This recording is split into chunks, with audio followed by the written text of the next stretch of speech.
বৃহস্পতিবার অর্থমন্ত্রী চন্দ্রিমা ভট্টাচার্য যে বাজেট পেশ করেছেন তাতে রাজ্যের মোট ঋণের অঙ্ক বলা হয়েছে 6,93,000 কোটি টাকা।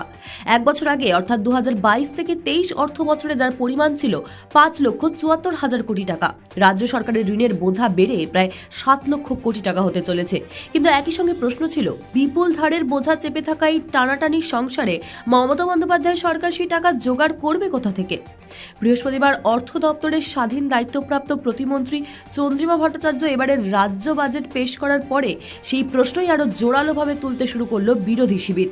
দৃষ্টান্ত নিয়ে এক সরকারি কর্তা বলেন, লক্ষ্মীর ভাণ্ডার প্রকল্পে সুবিধাভোগীর সংখ্যা বেড়ে 2 কোটি হয়েছে। 2021-এ এই প্রকল্প চালুর সময় ব্যয় ধরা হয়েছিল 18,000 কোটি টাকা। চলতি অর্থ বছরেই তা বেড়ে হয়েছে 22,000 কোটি টাকা। আগামী অর্থ বছরে এই প্রকল্পে খরচ 25,000 কোটি ছাড়িয়ে যাবে বলে মনে করা হচ্ছে। কেন্দ্রের কাছে রাজ্যের পাওনা দাবিতে গত সপ্তাহে ধর্নায় বসেছিলেন মুখ্যমন্ত্রী মমতা বন্দ্যোপাধ্যায়। শনিবার সেই মঞ্চে তিনি ঘোষণা করেছিলেন, 100 দিনের কাজে শ্রমিকদের প্রাপ্য রাজ্য সরকার মিটিয়ে দেবে। অর্থ দপ্তরের এক কর্তা বলেন, শুধু এই খাতেই অতিরিক্ত 3,750 কোটি টাকা খরচ হবে।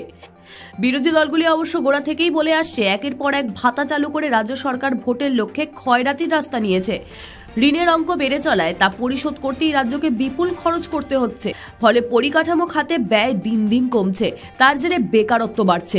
বৃহস্পতিবার পেশ হওয়া রাজ্য বাজেট অনুযায়ী সুদ ও আসল মিলিয়ে ঋণ পরিশোধ করতেই বছরে 76,000 কোটি টাকা কোষাগার থেকে চলে যায়। এর মধ্যে সুদ বাবদ গুনতে হয় 45,000 কোটি টাকার বেশি। এছাড়া বড় খরচের মধ্যে আছে সরকারি কর্মচারীদের বেতন ভাতা খাতে ব্যয়। এই খাতে আগামী অর্থ বছরে 66,000 কোটি টাকা খরচ করা হয়েছে। অন্যদিকে অবসরপ্রাপ্তদের পেনশন খাতে ব্যয় ধরা হয়েছে প্রায় 25,000 কোটি টাকা। বিরোধীদের বক্তব্য, রাজ্যের বিনিয়োগের খরা, বড় শিল্প সেভাবে বহু বছর আসেনি, তাই কাঙ্ক্ষিত হারে বাড়েনি নিজস্ব রাজস্ব। তার খেসারত হিসেবেই বেড়েছে ঘাটতি, ঋণের বহরও। এই পরিস্থিতিতে প্রশাসনিক পর্যবেক্ষকদের অনেকে জানাচ্ছেন, এবার বাধ্য হয়েই গুরুত্বপূর্ণ বেশ কিছু দপ্তরের বাজেট বৃদ্ধির প্রয়োজনের তুলনায় কম। অনুষ্কা মণ্ডলের রিপোর্ট, ক্যালকলিং টিভি, কলকাতা।